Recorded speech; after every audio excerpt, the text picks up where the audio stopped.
qu'après cet été meurtrier, cet été de tous les dangers que le développement durable, ça n'est pas une option, que même Emmanuel Macron va probablement prendre un bus pour aller aux obsèques d'Elisabeth II et que tout le monde va montrer l'exemple. Donc effectivement, pour nous qui venons de traverser des années compliquées, parfois on se sent tiraillés entre deux mondes, l'ancien monde pour faire atterrir notre compte d'exploitation et le nouveau monde où il faut aller vers du durable, il faut faire des choix, il faut faire des choix courageux.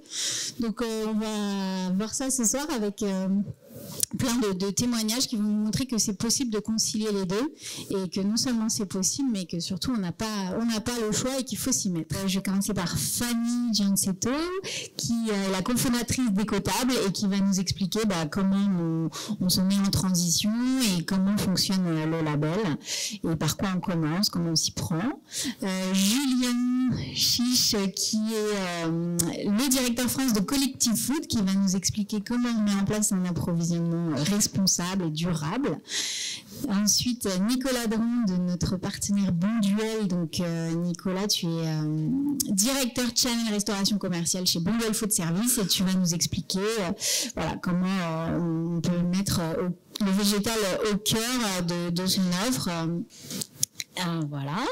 Ensuite, on a Chloé, donc chargée de mission RSE dans le groupe Nouvelle Garde, qui va nous expliquer comment Nouvelle Garde met la RSE au cœur de son dispositif et comment on met la cuisine maison, la cuisine de saison au cœur de son offre.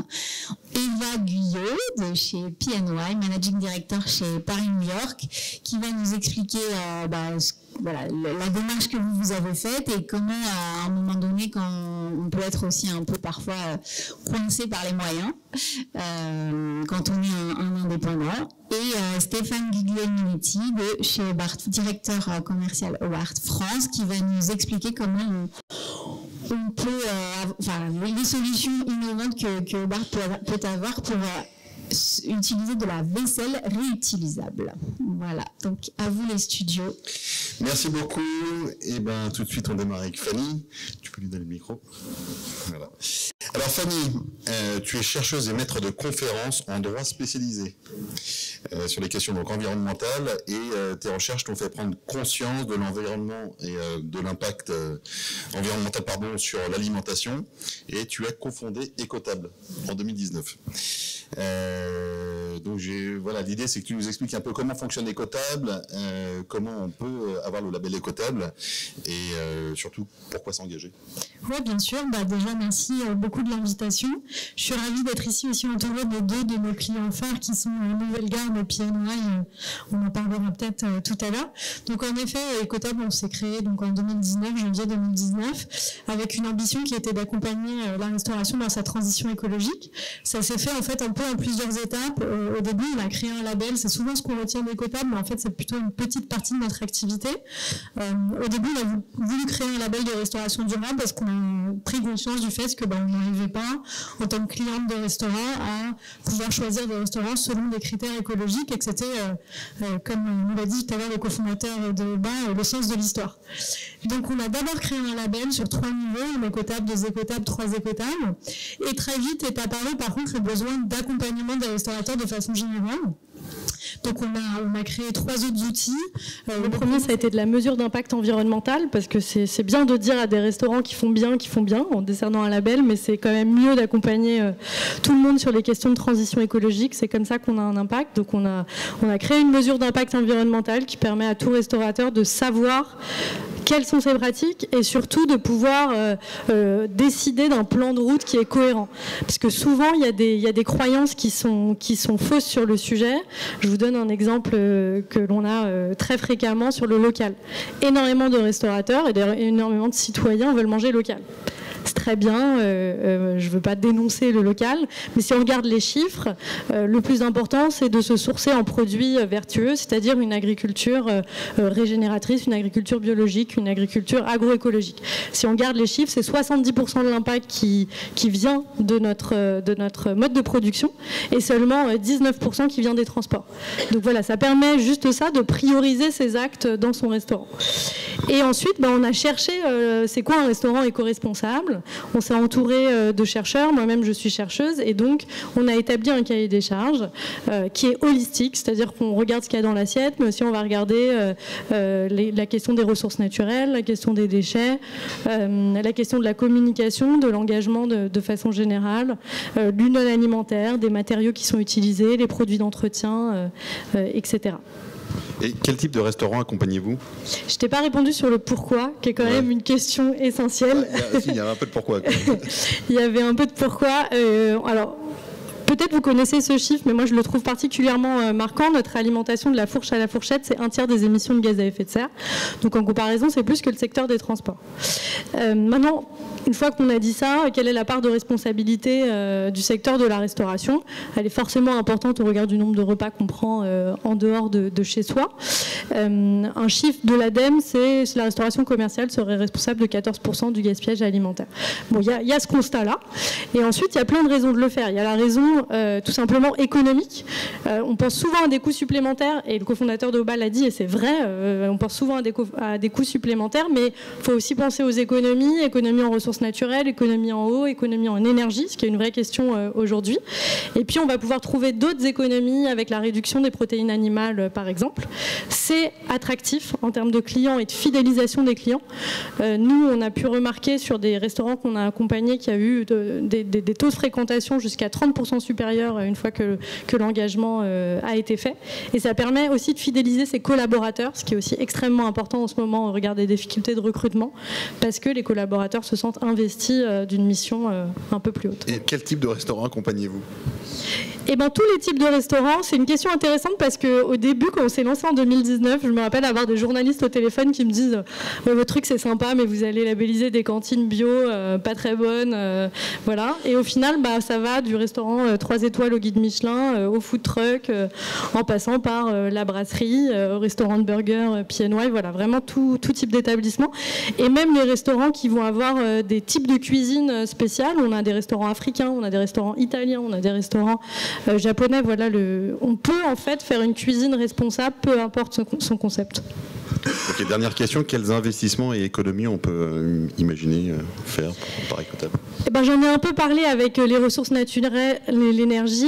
C'est une question difficile parce que c'est quand même... Enfin, la question c'est est-ce qu'il y a des investissements à faire? Oui, il y a forcément. En fait, ça dépend si vous lancez un concept ou si vous avez déjà ou vous le transformez. Quand on lance un concept, c'est génial, c'est ce qu'a fait Oba, il le prend en compte dès le début, il fait un business plan en conséquence. Quand on est dans un concept et qu'on veut le transformer, là, il faut forcément faire pas à pas, parce que sinon, on va frustrer tout le monde, on ne va pas réussir à embarquer ses collaborateurs. Et donc, c'est tout l'intérêt de mesurer son impact environnemental, c'est de faire les bons choix et d'avoir une feuille de route court terme, moyen terme et long terme. Ça a des coûts supplémentaires, mais qui peuvent être compensés derrière par une réflexion sur la carte, sur le gaspillage alimentaire, sur les ressources naturelles de façon générale, eau et énergie. Après, combien ça coûte, je ne peux pas vous le dire. Ça dépend vraiment de l'engagement qui est voulu et de ce qu'on souhaite. Super, merci. Bon, pour les questions, on les fera juste après. Je repasse la parole à Aurore. Alors, Julien Chiche, tu es un ancien banquier d'affaires qui a décidé d'aller vers quelque chose de plus... Passion. Voilà, tu es passé par le développement chez Big Mama, puisque tu es passionné de gastronomie, et donc tu as rejoint l'aventure Collective Food qui est née en 2018 en Angleterre. Ouais. Alors, est-ce que tu peux nous raconter ce que c'est et comment ça se passe et comment vous investissez le marché français ? Alors, Collective Food, effectivement, c'est à 4 ans. Ça a été créé par Jérémy Hibert-Garibaldi, qui est un Français installé depuis 10 ans là-bas. Lui, il a sauté le pas et créé Collective Food en sortant d'une mission chez un gros distributeur en Angleterre, au UK, où il s'est rendu compte qu'il y avait un système quand même qui était très opaque et assez peu équitable. Donc, il s'est lancé dans l'aventure Collective Food, avec une première expérience qui était un restaurant qui est devenu un petit groupe de restaurants à Londres, une rôtisserie française. Et il s'est rendu compte que finalement il y avait tout un champ de développement sur le développement d'un nouveau modèle un peu plus vertueux, transparent et traçable. Et ensuite on a rajouté une deuxième brique qui est sur la logistique. Donc ça c'est un peu le modèle finalement de Collective Food, on fait un sourcing donc en circuit court, donc transparent et traçable directement principalement chez des producteurs ou des intermédiaires qui sont des intermédiaires, on va dire, très importants sur la transformation. Ensuite, on va consolider tous ces produits proches de Paris aujourd'hui sur la France qui nous permettent de livrer de manière consolidée ensuite dans des pods qui sont des hubs, en fait, donc des conteneurs tout simplement réfrigérés, qui nous permettent ensuite de mettre en place une logistique du dernier kilomètre en mobilité douce, donc vélo cargo, véhicules électriques. Et donc ce modèle permet in fine aussi bien d'avoir un impact sur la partie sourcing, donc la partie amont, que sur la partie aval, qui est de décarboner finalement la chaîne logistique du dernier kilomètre, qui représente aujourd'hui on dit 40%, enfin 30% à peu près du CO2, 40% du prix de la logistique au global, et qui donc aujourd'hui il y a assez peu de modèles finalement qui permettent de rendre cette livraison un peu plus vertueuse. Donc cette brique-là a été rajoutée quelques mois après le lancement de Collective Food. Et donc c'est le développement d'un réseau de hubs, donc qui sont des ELU, des entrepôts de logistique urbaine, et qui nous permettent de mettre en place tout ce modèle qui part du producteur jusqu'à la porte du restaurant. Donc là, ça fait 6 mois, c'est ça que vous êtes en France ? 12 mois exactement. Ah pardon, alors, du coup, mais ça fait 6 mois qu'on est vraiment en action, effectivement. Et donc, vous avez un bon accueil, combien de restaurants, quel type de restaurants ? Alors aujourd'hui, une trentaine de restaurants. Pendant les 6 premiers mois, pour être franc, on a quand même pas mal structuré l'activité, parce que la logistique est un secteur aussi qu'on a identifié comme clé et qu'il est important de bien cadrer.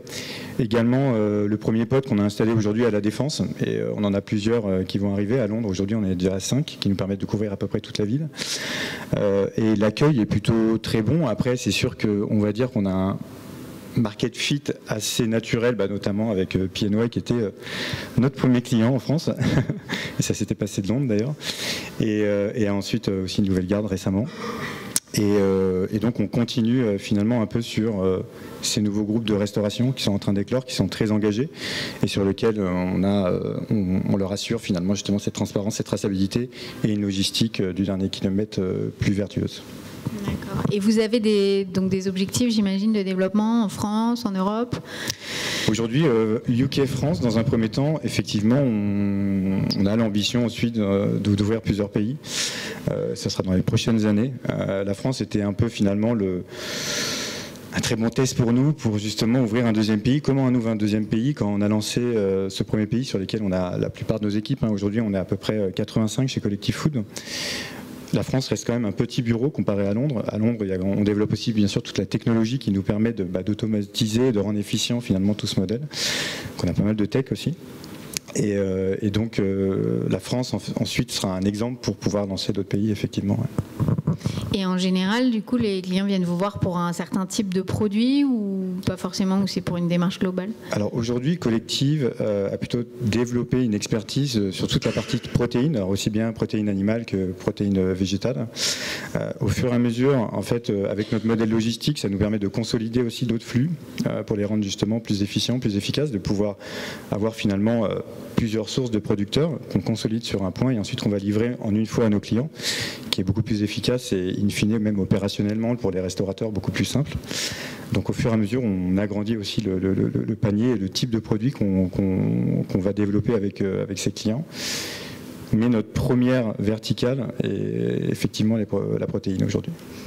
Et est-ce qu'avec tout ce qu'on voit, l'inflation sur les produits qui viennent de loin, est-ce que du coup finalement on ne va pas réussir à arriver un jour à un modèle où les produits de petits producteurs seront moins chers que... en tout cas c'est ce qu'on espère. Est-ce que ça peut arriver déjà avec le marché actuel en ce moment ou pas? Nous c'est ce qu'on pousse très clairement. Sur le marché français, très clairement on l'adresse quasiment 100% qu'avec des produits français. Et aujourd'hui effectivement le prix de l'énergie va devenir de plus en plus impactant sur le prix du transport et de la logistique. Donc, obligatoirement, ça va pousser aussi finalement à des choix plus vertueux aussi, un peu naturellement. Nous, Collective Food, l'idée, c'est pas d'être prescripteur, in fine, c'est plutôt de vouloir informer pour faire des choix éduqués. Et c'est là-dessus, justement, qu'on travaille tous les jours et qu'on veut finalement un peu, on va dire, nudger nos clients pour qu'ils puissent faire des choix en connaissance de cause, quoi. Merci Julien. Merci. peut l'applaudir. Le végétal, on continue avec le végétal. Le végétal étant une tendance de fond, on a bien évidemment fait appel à notre partenaire de longue date historique, Bonduelle, et on a Nicolas Dron qui est là ce soir. Nicolas, donc tu es là depuis, tu es chez Bonduelle, depuis plus de 5 ans. Et tu as fait un parcours chez Unilever avant, donc tu connais bien la problématique des produits. Donc la première question, c'est quelles sont les actions menées en faveur de la transition végétale chez Bonduelle ? Alors bonjour à tous. On en parlait juste avant, en fait, l'alimentation végétale, on pense que c'est une partie de la solution, peut-être pas la seule, mais une partie. Bonduelle, c'est une entreprise familiale qui est là dans le Nord depuis plus de 150 ans, la 7e génération, et qui a inscrit dans ses statuts l'an dernier le fait de favoriser l'alimentation végétale par le végétal.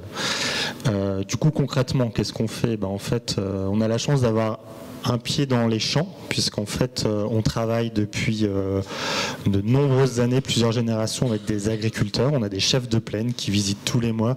Si je prends l'exemple des Hauts-de-France, 1100 agriculteurs qui parlent de leurs parcelles, de la rotation des cultures, de quand récolter, de comment améliorer les pratiques et les techniques agricoles alternatives. On a doublé notre nombre de références bio. Donc concrètement, en fait, il y a un amont agricole qui est très présent. Donc la manière dont on cultive ces produits est importante. On en parlait aussi juste avant. Et puis le deuxième pied qu'on a dans les cuisines.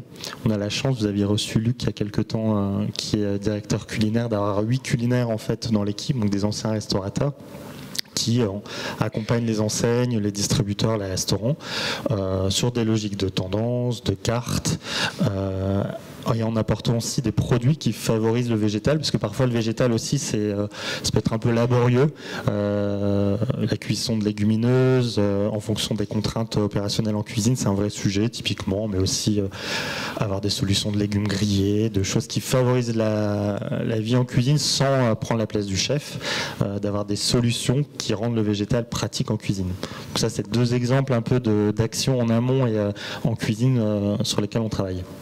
Vous aviez créé il y a quelques années les pépites végétales. Ouais. Ça, c'est quelque chose qui a continué. Vous avez développé ça ou... Je dirais que ça a été un premier pas. Les pépites, c'était quoi en fait ? C'était des légumineuses dans une forme assez pratique qui se rapprochait des pâtes. On avait eu le prix du Syrah. Ça n'a pas été le lancement de l'année au final, mais pour nous, ça a été un vrai premier pas.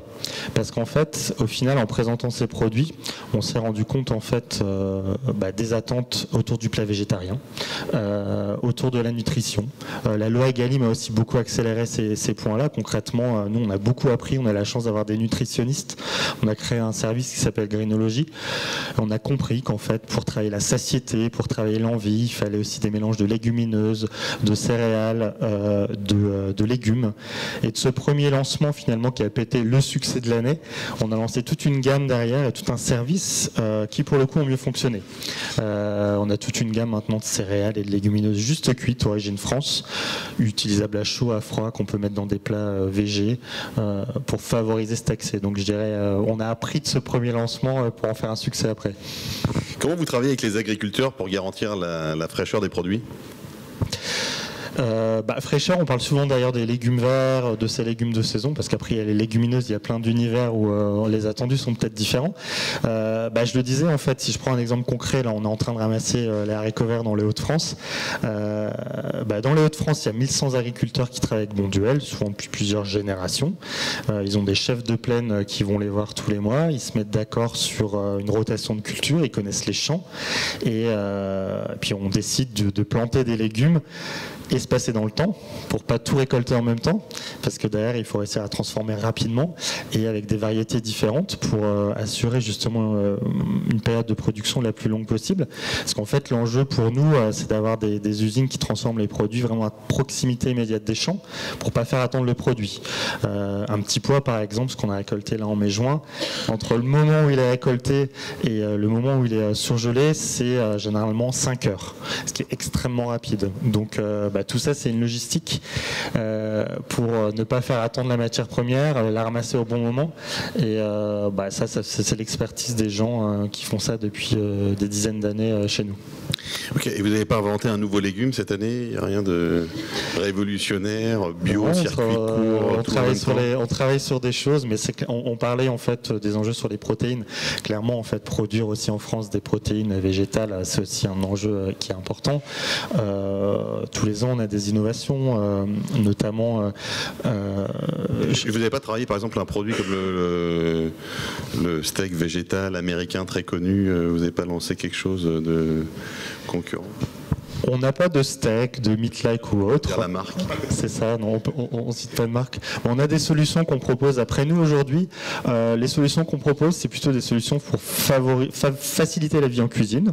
On pense que c'est aussi en proposant des ingrédients qu'on peut favoriser le fait de cuisiner, et c'est au chef aussi à cuisiner. Donc en fait, concrètement, un plat végé, en fait, on a un service Greenologique que vous voyez là apparaître, dans lequel on va parler de tendance. On travaille avec des cabinets de tendance sur le végétal au niveau international, mais on va aussi offrir des produits pour associer par exemple du quinoa cuit d'origine France avec des petits pois et puis avec un mélange de céréales. Donc on propose des produits que le chef peut s'approprier pour lui-même finalement trouver la solution pour sa carte. Dernière question, quelles sont les demandes récurrentes de vos clients ? Sur le végétal, ce qui est intéressant, c'est que c'est vraiment un marqueur de saison. En fait, les consommateurs aujourd'hui, ils ont envie de végétal et puis ils ont envie aussi d'être dans du local de saison. Finalement, la viande, c'est pas forcément. On peut parler d'un terroir, mais pas forcément de saison. Donc, il y a une forte attente de marquer le végétal. Donc, les légumes grillés, des champignons, des choux, voilà, ce type de produits que vous voyez là. On lance par exemple du butternut grillé. Ce sont des produits vraiment qui viennent sur des cartes marquer une saison. Avoir des produits aussi végétales signature qu'on travaille avec des enseignes, c'est aussi une attente importante.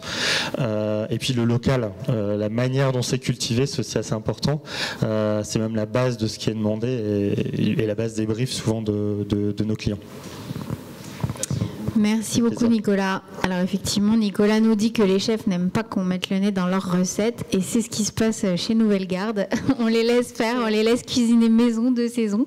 Donc Chloé de Saint-Laurent, tu es chargée de mission RSE chez Nouvelle Garde et ça c'est déjà une preuve que voilà, il faut faire des choix et il faut investir quand on veut s'y mettre. Donc tu es jeune diplômée de Sciences Po Paris, tu as une passion pour l'agriculture et l'alimentation. Donc, est-ce que tu peux nous raconter un peu, déjà tu en parleras mieux que moi, donc dis-nous qui est Nouvelle Garde. On sait qu'il y a du développement assez intense et déjà 3 brasseries.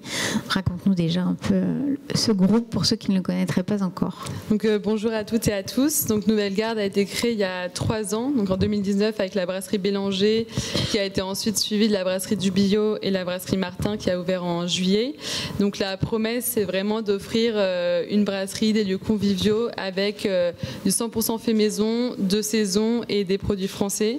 Donc l'idée, c'est vraiment de rassembler toutes les générations, que ce soit les grands-parents, les amis ou les dates Tinder autour de bons repas et que ça reste accessible à tout le monde et que ce soit des restaurants engagés. Donc ce qui peut aussi être un pari parce qu'on sert en moyenne 400 couverts jour. Donc sur les questions de durabilité, c'est aussi un enjeu.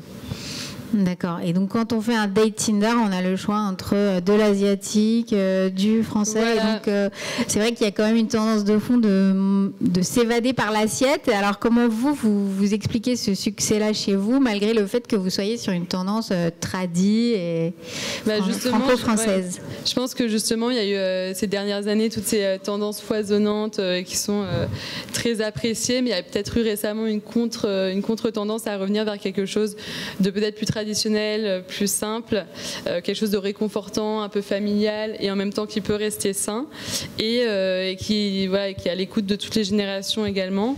Donc je pense qu'on revient un peu vers ça et qui est peut-être plus loin des concepts un peu niches, mais qui restent des lieux de restauration agréables, conviviaux et qui ne sont pas les brasseries où c'est que du surgelé, où ce sont des prix extrêmement chers pour quelque chose dans l'assiette qui vaut au final pas trop le coup. Donc l'idée c'était un peu de redorer ce blason là tout en restant engagé. D'accord. Et je crois que chez vous, donc, vous faites une décomposition aussi un peu de l'addition, si je ne dis pas de bêtises. Oui, oui. Et donc, Du coup, quel est l'impact en fait de ce choix du 100% maison sur le compte d'exploitation justement par rapport à d'autres restaurants qui travaillent de manière plus empirique? Mais alors sur le 100% maison, du coup, l'impact c'est qu'on va avoir besoin de plus d'employés, donc plus de main d'œuvre justement, plus de cuisiniers en cuisine pour travailler tous les produits. On fait vraiment tout maison, des jus au fond de sauce, donc ça a un impact sur la masse salariale. Mais après, on n'achète aucun produit transformé ou semi-transformé, donc des produits qui coûtent en général plus cher. Donc on fait vraiment un choix sur l'approvisionnement. Donc par exemple sur nos appros, on va avoir 95% de produits bruts, donc ça représente quand même un coût assez moindre. Et en fait on va aussi faire des choix sur la carte. Donc déjà on va avoir une carte assez courte, donc on va avoir que 5 plats le midi par exemple.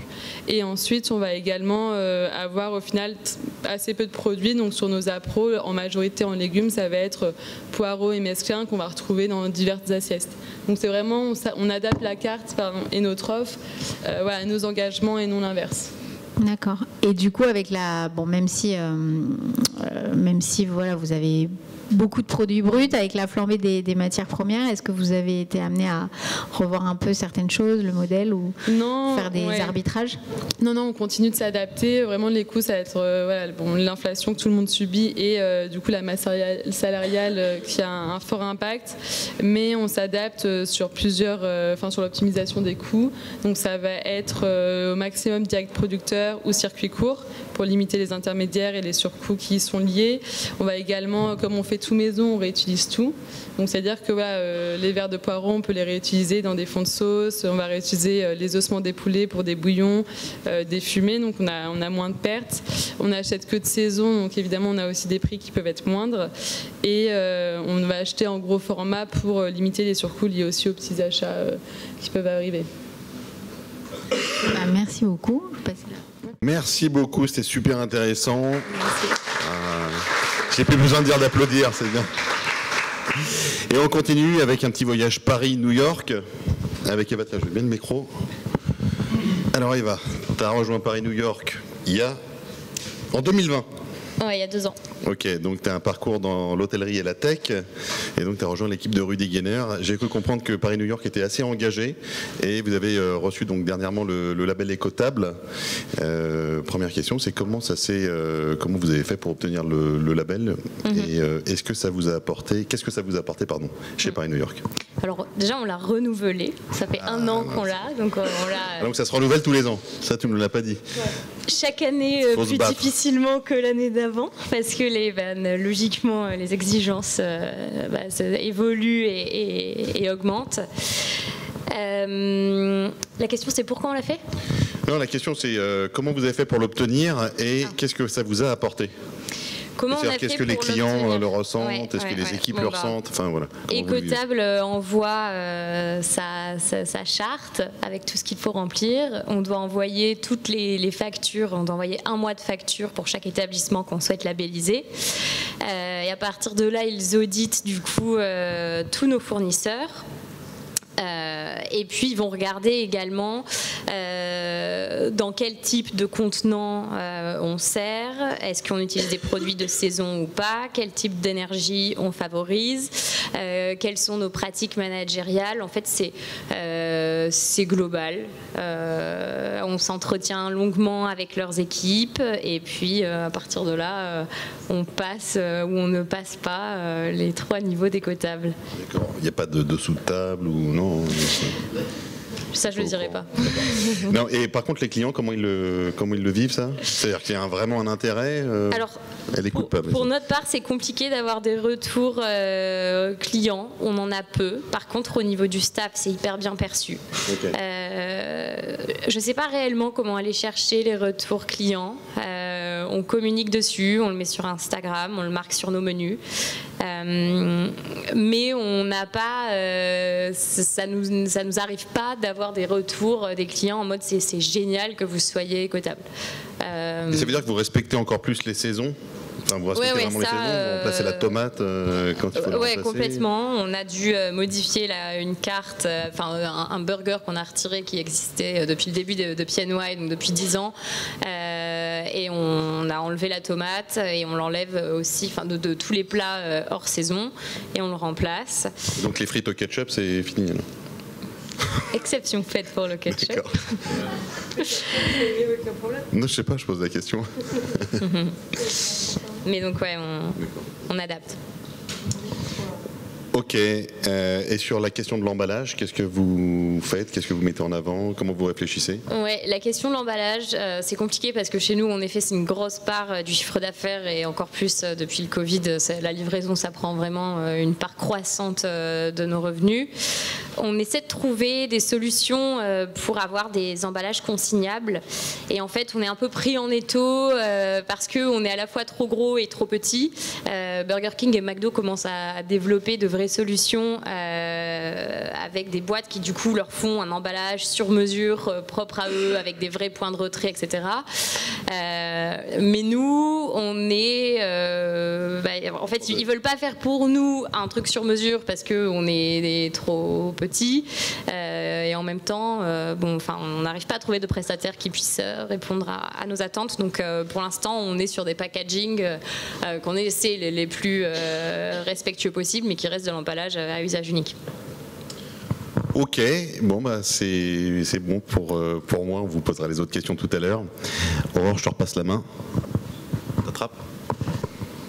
Et donc on va terminer par Stéphane, donc Guglielminetti. Donc on l'a dit tout à l'heure, tu es directeur commercial France chez Hobart. Donc depuis 2006, on a vu nos besoins et nos pratiques en matière de lavage et d'hygiène évoluer depuis quelques temps. Donc est-ce que tu peux nous dire quelle démarche mène Hobart déjà en termes de RSE pour accompagner Bien sûr. Donc bonsoir à tous et à toutes. Alors c'est facile pour moi parce que je vais pouvoir rebondir sur plusieurs sujets qui ont été abordés. Je le ferai après. Mais déjà au niveau de l'entreprise, au niveau du RSE, on travaille de manière responsable depuis à peu près, plus responsable depuis 15 ans. On cherche à développer des solutions de lavage sans eau déjà. C'était un petit peu la devise qu'on avait lancée quand on avait lancé un label qui s'appelle Prémax. Et on travaille également sur le recyclage de nos équipements, puisque c'est une part importante avec la D3E. Donc on voit la progression, on a fourni un petit graphique pour vous voir un petit peu le volume que ça peut représenter, puisqu'on installe des machines tous les jours. Et on essaye dans la mesure du possible de récupérer les anciens équipements. Et on s'est également mis en partenariat avec une société qui s'appelle Vesto, qui fait du recyclage d'équipements, de la remise à niveau pour la revente, pour leur donner une deuxième vie, ce qui permet également de limiter les déchets. Alors la valorisation de la D3E, c'est récupérer les inox, récupérer les parties électriques. Donc ça, c'est vraiment au niveau usine qu'on a cette démarche-là. Bravo. Et vous avez aussi une solution donc, que vous essayez de mettre en œuvre pour permettre de réduire les déchets ? Oui, alors réduire les déchets. Alors la laverie, c'est pas quelque chose de très très sexy dans un restaurant. C'est vrai que quand on parle de restauration, on préfère parler de cuisson. Merci. Mais on est un petit peu caché, puisqu'on est dans l'arrière-cour du restaurant. En revanche, il ne faut quand même pas oublier que le premier élément que le client a devant les yeux, c'est la vaisselle. Et s'il a une vaisselle sale, ou qu'il a une feuille de salade collée sur un couteau, c'est une image quand même assez dégradante de l'établissement parce que c'est quand même le premier élément avec la propreté de l'établissement.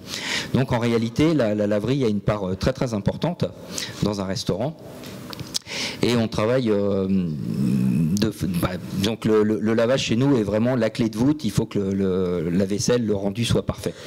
Donc en ce qui concerne les solutions économiques, donc pour rebondir sur ce qui a été dit préalablement, on travaille avec toutes les chaînes de QSR aujourd'hui, puisque depuis le déploiement de la loi AGEC, il y a une obligation normalement, à compter du 1er janvier 2023, de ne plus avoir de verre en plastique ou d'éléments jetables. Donc on a un retour soit vers une vaisselle réutilisable en matière plastique, un polyuréthane ou autre, ou carrément de la porcelaine ou de la verrerie. Donc on travaille sur tous ces points-là, puisque le plastique étant une matière inerte, si on veut avoir un vrai résultat de lavage avec un résultat bactériologique parfait en termes de désinfection, il faut avoir des solutions qui soient adaptées.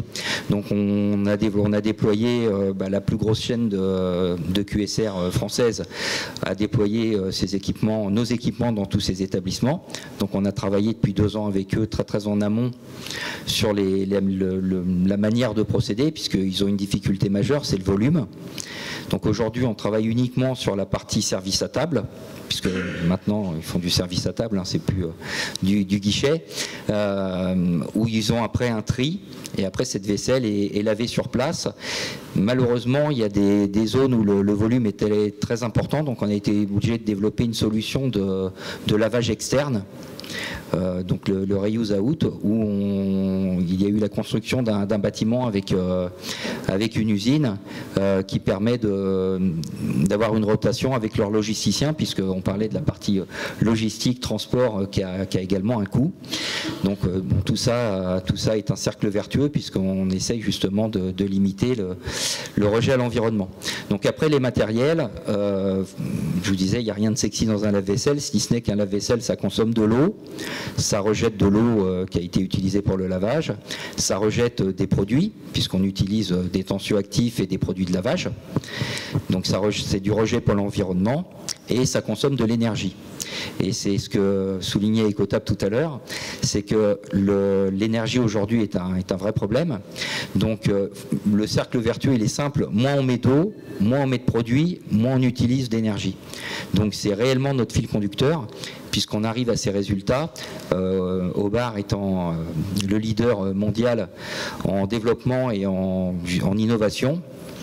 Donc on essaye de regrouper dans tous les métiers, pas seulement dans des structures spécifiques comme le QSR, mais on travaille également avec la restauration commerciale de manière très importante, avec des administrations, des collectivités publiques, on équipe des collèges, des lycées, avec du tri sélectif par les élèves, avec des systèmes de broyage des déchets pour de la méthanisation, pour valoriser après le déchet, et notamment pour les restaurateurs, on le voit en image, là on a développé un système de lavage des bouteilles, parce qu'on se rend compte aujourd'hui qu'il y a des sociétés qui commencent à offrir des systèmes de filtration qui sont internes aux établissements. Donc chaque établissement est en capacité de produire son eau filtrée, qu'elle soit gazéifiée ou qu'elle ne le soit pas.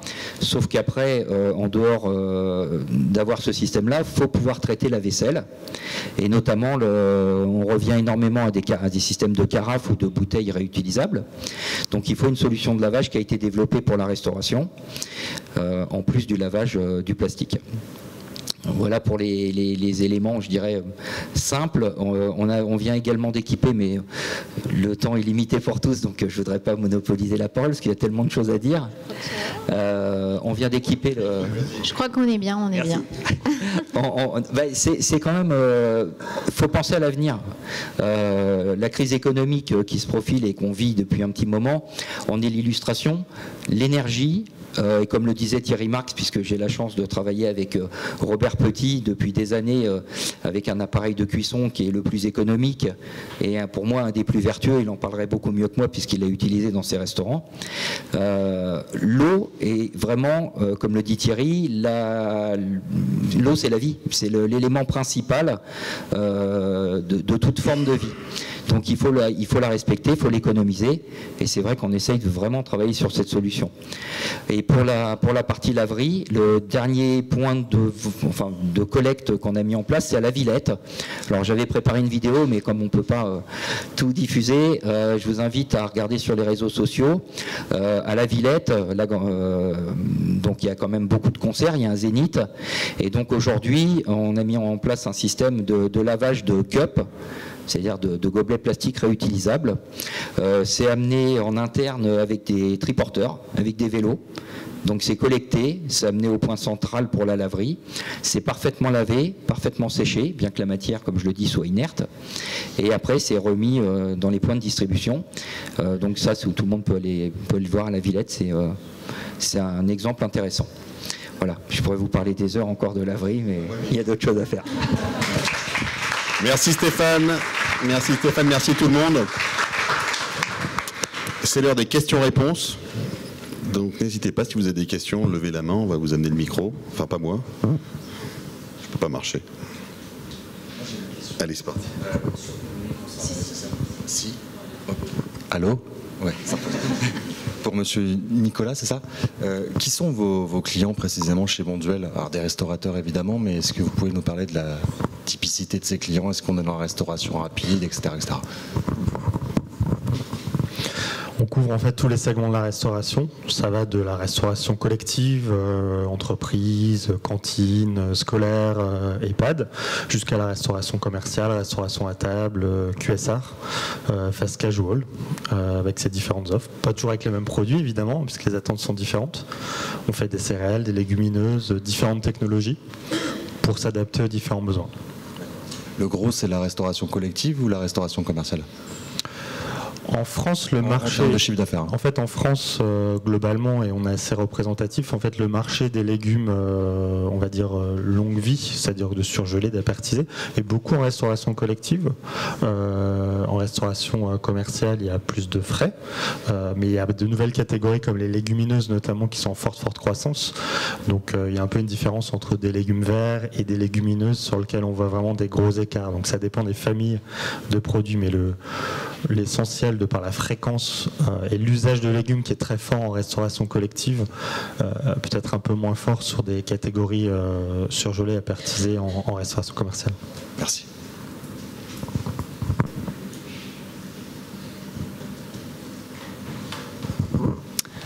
Bonsoir. Alors moi j'ai une question pour Fanny, parce que j'ai vu ce slide qui rend le label écotable un peu magique sur les pourcentages de gains qu'on peut avoir sur plein de choses.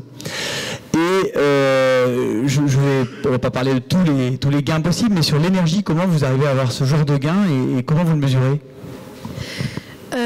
Alors c'est évidemment des moyennes qui sont faites au regard des accompagnements que l'on fait et des mesures que l'on a quand on regarde aussi les factures tout simplement de nos établissements. Ce qu'on va regarder, c'est à quel point un restaurateur peut gagner en fonction des investissements qu'il peut faire, et ça on a pu le calculer à isobudget, à budget moyen et à budget élevé. Donc évidemment là les chiffres qu'on vous a mis, ce serait un investissement plus élevé qu'à isobudget, mais à isobudget on peut déjà avoir des économies quand même significative dans un établissement. Ok, merci. Moi j'avais une petite question du coup pour Eva et Julien. C'était savoir avant de travailler du coup ensemble comment vous fournissez en viande, parce que je suppose que vous travaillez pour les viandes majoritairement. Et qu'est-ce que ça a changé du coup Collective Food en termes d'approvisionnement et de rapprochement du producteur au restaurateur? Julien, n'hésite pas à compléter parce que je pense que tu sais davantage. Je suis pas ton interlocuteur en direct. Mais avant, on était du coup en direct avec nos fournisseurs. Et maintenant, Collective Food nous apporte un vrai conseil sur le choix des fournisseurs, parce qu'on n'a pas les mêmes fournisseurs à Paris et en région. Et donc, ils font une présélection. C'est vraiment un rôle de conseil. Ils connaissent très bien ce qu'il nous faut. Ils se posent avec nous pour comprendre tout ce qu'on cherche. Et ensuite, ils font tout le premier taf de recherche. Ils font les rencontres avec nous. Je crois qu'il y a déjà tout ça. Et ensuite, je sais que dès qu'on a un problème, on appelle Collective et il répond. Dès qu'on a un problème, une rupture, quoi que ce soit, il y a le mail qui part pour Collective et en général, ça se résout très vite. Donc il y a un espèce de... Quand avant, c'était nos équipes qui le faisions, maintenant, c'est Collective et je crois que ça change pas mal la vie. Mais... Tu veux rajouter quelque chose? Oui, je peux rajouter que Pied Noir, c'était notre merci. Pied Noir, effectivement, ça a été notre première expérience. Nous, notre démarche, quand on commence en fait une relation avec un nouveau client, l'idée c'est pas de partir sur un catalogue, de partir de vos besoins d'un restaurateur, de travailler sur les besoins et votre cahier des charges, et ensuite on va aller sourcer des opportunités chez les producteurs pour pouvoir ensuite aller tester des produits, les valider avec vous. C'est ce qu'on fait finalement avec Pianoy sur tous les nouveaux produits qu'on travaille avec eux. Et ensuite, on va commencer finalement à faire un vrai sourcing et la logistique au jour le jour. Donc effectivement, il y a, comme le disait Eva, on a un vrai conseil et notre spécialité derrière, c'est de bien connaître aussi notre réseau et de vous faire des propositions. selon en fait ce que vous allez demander. Ça peut très bien être du très local, ça peut être des races, ça peut être des labels, méthodes d'agriculture, enfin ça peut être, c'est assez large in fine. Et nous on est vraiment des têtes chercheuses, quoi. Voilà.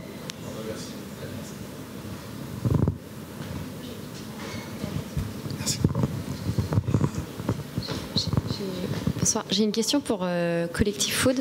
En fait, je m'interroge comment vous appréhendez les volumes vis-à-vis de vos fournisseurs quand vous allez les rencontrer, les agriculteurs, et comment, quand vous mettez en relation les restaurateurs et les agriculteurs, comment vous appréhendez ces volumes-là et faire en sorte qu'il y ait suffisamment pour tout le monde et voilà. Alors, en fait, il y a une stratégie. Enfin, tout dépend en fait de la personne qu'on a en face et des volumes dont on discute. Déjà, on s'assure bien que le producteur puisse fournir finalement sur un client. Et si ce n'est pas un producteur, c'est un pool de producteurs. Donc, à la fin, en fait, on valide potentiellement plusieurs provenances sur des produits avec le client pour ensuite pouvoir lui faire un sourcing sur les volumes qu'il va nous demander d'aller sourcer pour lui. Donc on travaille finalement sur un modèle qui est plus multilatéral, plutôt que finalement aller voir le gros et de se dire bon bah voilà, je vais sécuriser, je sais pas, je vais dire une bêtise, 1000 kilos tous les 2 jours. C'est pas comme ça que Collectif Food fonctionne. Collectif Food va aller voir finalement un panel de producteurs pour pouvoir aller justement répondre à une demande qui est assez élevée sur des groupes de restauration qui sont très consolidés, quoi. Mais vous leur donnez des tableaux prévisionnels ou vous donnez des algorithmes? Comment ça se... C'est un travail en fait qu'on fait Non, mais c'est un travail qu'on fait main dans la main en fait avec les restaurateurs. Avec eux, on travaille sur des forecasts et à partir de ces forecasts-là, parce qu'ils ont quand même pas mal d'historique aussi en interne, on peut appréhender finalement la problématique volume et la travailler en amont pour être sûr justement qu'il n'y aura pas des problèmes d'approvisionnement. Ok. Voilà. Merci. Merci. Combien de clients restaurateurs à Paris et en Ile-de-France?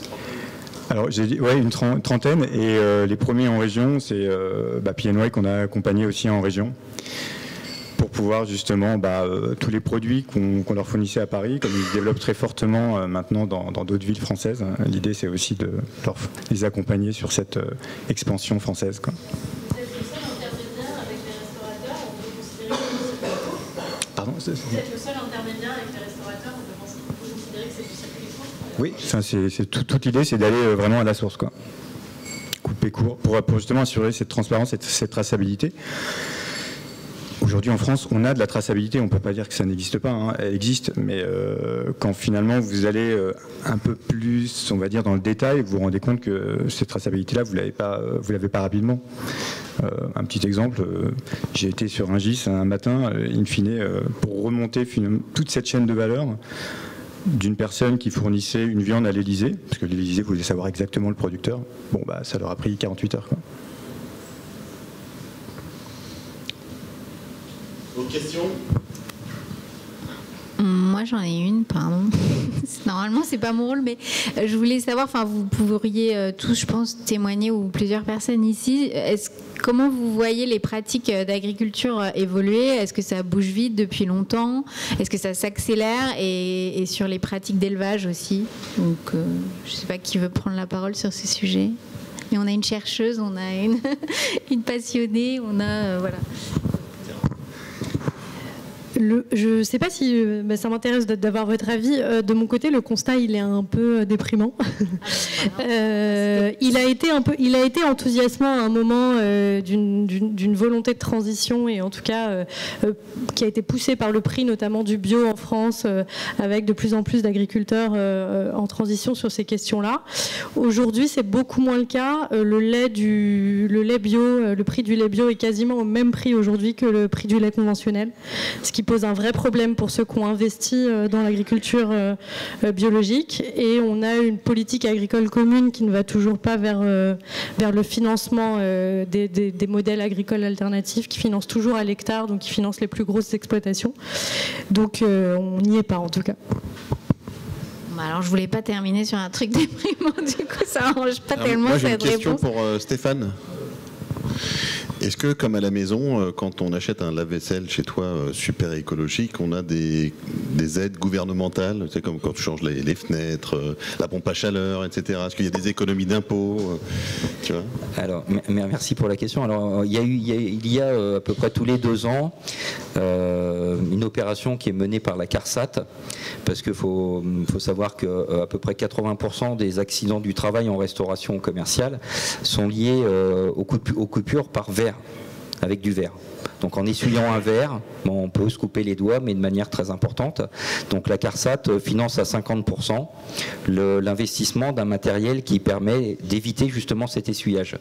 Donc il existe des solutions, encore une fois écologiques, puisqu'on a un système de séchage des verres intégré dans nos lave-vaisselle qui fait avec un minéral qui transforme l'humidité en air sec, juste en le traversant.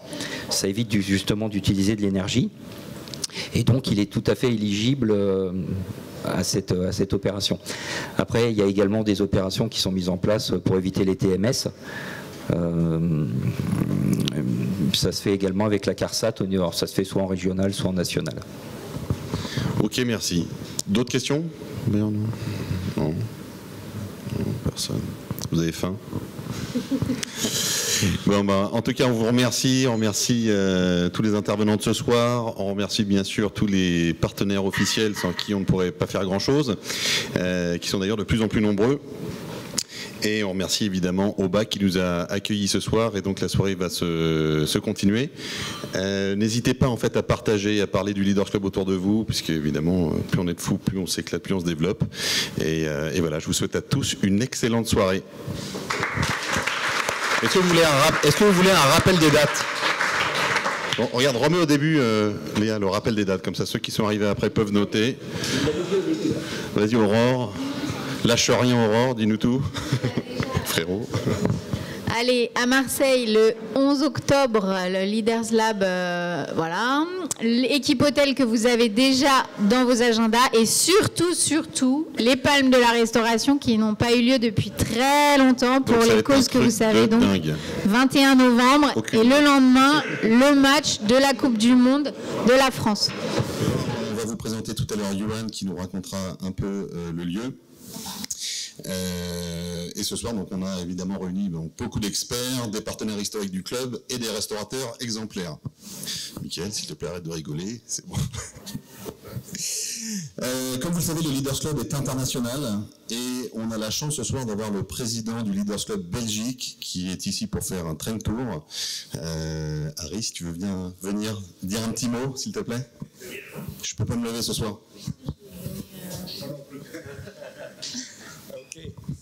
D'abord, un grand merci pour l'équipe de Leaders Club France de m'inviter, de donner l'opportunité. Comme Jonathan a bien dit, on est ici pour 3 jours de train tour. C'est une fleur pour la ville de Paris. On a choisi Paris comme première ville après le Covid pour visiter. On est avec un groupe d'une bonne vingtaine. On a démarré, on est arrivé à Paris-Nord le lundi vers midi et on part demain soir. Et entre-temps, avec beaucoup d'aide de l'équipe de la France et surtout Laetitia qui nous a aidé dans les introductions. On a passé chez Gros Barreau, on va passer chez Wild and the Moon, on a un accueil tout à l'heure chez Café Sten. Ce soir, il y a la Félicita sur l'agenda. Hier, on a visité un monument extraordinaire, c'est Bouillon-Chartier. Aussi grâce à Laetitia, encore un grand merci. On a un excellent accueil là-bas, sur place. On a aussi découvert que Bouillon, c'est pas toujours en 15 minutes. Donc, c'est aussi une bonne expérience. Et donc, comme Bouillon, c'est pas toujours en 15 minutes? Comment? C'est pas toujours 15 minutes. Ah oui, mais il y a des petits problèmes de personnel en ce moment en France, c'est peut-être aussi pour ça. Comme partout. Donc, moi, en tant que président depuis quelques années, et cette année, on essaie de donner un peu un nouveau élan à l'international. Il y a des changements qui sont faits. On a bientôt un board meeting nouveau à Zurich. mais donc j'y crois fort que, comme maintenant la preuve avec l'équipe de la France, on a des contacts, ça facilite. Le dernier Grand Tour qu'on a fait en Belgique, c'était en 2019. On s'est arrêté un peu après, pour des raisons qu'on connaît tous. Et petite anecdote, le dernier Grand Tour qu'on a fait à ce moment-là, c'était dans une belle pays qui s'appelait toujours Ukraine. Et on a visité Kiev. Donc on était bien accueillis par l'équipe de Kiev. Sophia et son équipe ont fait ça excellent. Et on sait très bien pendant la guerre maintenant que Sophia et ses collaborateurs, je ne sais pas combien de milliers de repas par jour qu'ils préparent. Je pense que le Leaders Club a donné a versé un peu de l'argent à eux. Mais donc, beaucoup de similarités entre la France et la Belgique. On considère la France comme notre grand frère ou grande sœur, comme on le dit. Donc, ça me fait un peu de joie que je peux vous parler. On est très similaires, mais un peu plus petit. On a 80 membres, des hôtels, des restaurants, des takeaways, des consultants, des agents immobiliers. On a 11 sponsors. Je sais qu'on a un sponsor commun qui fait des boissons. Il a le rouge, donc je ne peux pas dire plus. Mais donc on organise une petite dizaine d'événements par jour, par an. Surtout les 30 tours, on organise aussi à la fin de l'année, un peu après ici le Parlement en France, on organise le Parlement en Belgique. On a visité ce matin aussi, un peu grâce à Laetitia, le Codavari Concept. Le fondateur Jean-Baptiste était là. C'était une expérience extraordinaire pour nos équipes. Il a parlé pendant plus qu'une demi-heure. Sa femme était là. Donc chapeau pour Paris. Vous avez énormément beaucoup de concepts. Chaque fois que je vais à Paris, je vois des choses qui changent. Donc, c'était notre motivation de venir ici, de faire ce beau tour. C'est pas encore terminé. On continue demain. Et donc, un grand succès ce soir, sur toute l'année. Et encore une bonne collaboration avec toute l'équipe de la France. Merci beaucoup, Harry. Bravo. Comme vous le savez, le Leaders Club est aussi partenaire de la 10e édition du prix du CHR Digital. Est-ce que Stéphane Butlier qui est dans le coin? Je ne l'ai pas vu, tu l'as vu, non? Alors, du coup, c'est moi qui viens dire un mot. Donc, nous, on s'associe à cette... Enfin, on est assez nombreux à s'associer à ça. C'est la 2e édition cette année. Donc, si vous n'avez pas candidaté encore l'année dernière, on peut candidater dans une catégorie bar, restaurant, petit, gros, moyen. Donc, il y a vraiment toutes les catégories possibles avec des prix dans chaque catégorie. Et l'idée, c'était de voir un peu la maturité digitale de notre univers et puis de voir comment elle évolue. Donc, l'année dernière, ça a été un assez grand succès et on réitère du coup cette année. Donc n'hésitez pas à en parler autour de vous, aux autres restaurateurs ou à vos clients si vous êtes parmi les commerciaux, on va dire plutôt parmi les équipes commerciales. Donc ça aura lieu en fin d'année. En général, c'est vers le 13 décembre la cérémonie, mais il y a tout un processus avant de remise de candidature, de pitch et voilà. Merci. Après, on a un appel à candidature. Voilà, par Interface Conseil. Est-ce que Charlotte est dans les parages? Charlotte, super. Bien. Est-ce que tu peux nous expliquer un mot ce que c'est et comment le Leaders Club peut t'accompagner? Oui. Bonsoir à tous. Déjà, merci à Laetitia de m'avoir donné l'opportunité de vous présenter rapidement cet appel à candidature pour le compte d'un de nos clients. Donc, nous, on est un cabinet de conseil hospitalier F&B dans le secteur de l'immobilier tertiaire et pour le compte d'un client on développe donc un coq commercial pour un restaurant de 500 mètres carrés qui bénéficiera aussi d'une terrasse et qui sera situé au 102 rue Charonne.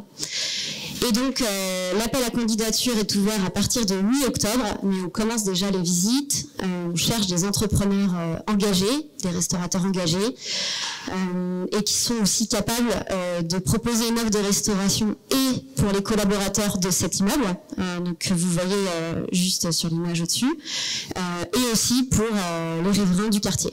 Voilà, donc je me tiens à votre disposition pour répondre à vos questions et puis peut-être engager le projet avec l'un de vous. Merci. Merci beaucoup. Je vois bien un manet sur 490 mètres carrés. Qu'est-ce que vous en pensez, les copains?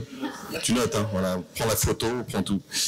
On a un nouvel adhérent, donc c'est la directrice générale des agences Bleu Vert Concept, Sarah Jaffersad Rajaï. Est-ce que je l'ai bien prononcé? Bon, alors vas-y, dis-nous. Tu peux dire Sarah, je pense que c'est beaucoup plus simple. C'est Jafar Chad. Bonsoir à tous, je suis ravie d'être ici. Je dirige une agence qui s'appelle Bleu Vert Concept, qui est une agence globale de conseil, d'architecture et d'ingénierie spécialisée exclusivement dans le domaine de la restauration commerciale et toutes les formes de restauration. Donc on accompagne en fait tous nos clients qui sont restaurateurs ou non restaurateurs sur des problématiques diverses et variées. Création de concepts, avec des problématiques très très opérationnelles de voilà, comment je crée une carte, je source mes produits, je fais mes fiches techniques, je forme mes équipes, voilà, donc très très opérationnel. Et puis en parallèle de ça, tous les aspects ingénierie et architecture, hein, puisqu'on sait qu'on ne fait pas un restaurant comme on fait un appartement, par exemple. Donc dans notre agence, en fait, on a les compétences à la fois d'ingénierie technique et à la fois de design et d'architecture intérieure. Voilà. Donc on intervient partout en France, au Luxembourg et puis très récemment au Maroc. Et donc on existe depuis très longtemps, mais pourquoi est-ce qu'on n'est pas... Pourtant tu es très jeune. Oui, mais tu vois, ça fait déjà 15 ans en fait que j'ai la chance de diriger cette petite équipe. On est une vingtaine de personnes et on vous connaît, on connaît les leaders. Oui, mais voilà, c'est juste par paresse, je sais pas, par négligence. Donc voilà, cet été, je me suis dit bon, allez, cette fois-ci, on y va. J'ai pris fait le bon choix. Bienvenue au Leaders Club en tout cas. Merci. Donc, on va déjà donner la parole au maître des lieux, le remercier de nous accueillir ce soir, et Johan Afria, cofondateur de... Merci de nous accueillir. Bonsoir, bienvenue déjà à Auba. Alors, comme vous l'avez remarqué, on est dans un parc de la ville de Paris. Donc c'est un bâtiment qui a fait l'objet d'un appel à projet, enfin de plusieurs appels à projet d'ailleurs, avant de finalement trouver, on l'espère, chaussure à son pied. Donc vous avez deux bâtiments, vous avez le bâtiment là-haut, si vous l'avez vu, qui est le Belvédère, donc qui est un petit foot court, et ce bâtiment en bas, donc qui historiquement s'appelle la Forge, qui est un des bâtiments qu'ils ont préservé quand ils ont refait le quartier des Batignolles. Donc on a monté ce projet avec mes trois associés qui sont Céline Pigier, Flavie Pézetta et Vincent Merlet, qui sont les cofondateurs du Hasard Ludique, pour ceux qui connaissent, Porte de Saint-Ouen. Et on a répondu ensemble à cet appel à projet en 2019. Donc entre-temps, il y a eu un ou deux Covid auxquels vous n'auriez pas suivi. Et on a enfin pu exploiter totalement ce projet depuis le début de l'été. Et ce qu'on a voulu faire de ce projet, c'était essayer vraiment de prendre l'engagement environnemental au cœur de la conception. Parce qu'on s'est rendu compte que la problématique, c'était souvent qu'on montait un projet et puis on essayait derrière, avec plus ou moins de volonté et de conviction, de le verdir. Mais nous, ce qu'on voulait, c'était vraiment qu'au cœur de la réflexion de notre projet, on ait vraiment cet impact environnemental. C'est beaucoup de temps, d'énergie, d'argent. C'est aussi beaucoup de mentalité à changer, entre autres chez nos fournisseurs. Mais l'idée, c'est qu'on s'est dit que quel qu'en soit le prix, quelle qu'en soit l'énergie dépensée, quelle qu'en soit la pédagogie avec nos clients, nos équipes et nos fournisseurs, on ne dérogerait pas de notre mantra qui est d'aller chaque année vers moins de déchets, moins d'impact environnemental, de complètement bannir le plastique à usage unique, d'aller vers un approvisionnement avec les circuits les plus courts possibles, d'avoir une offre qui déjà, dès le départ, est à 60% décarnée, d'avoir tout ce qui est possible, imaginable de consigner et de mettre la pression à nos fournisseurs pour que tout soit le plus possible consigné. Et ça, c'était vraiment quelque chose qui était au cœur de la conception du projet et de l'engagement. En toute honnêteté, c'est pas simple.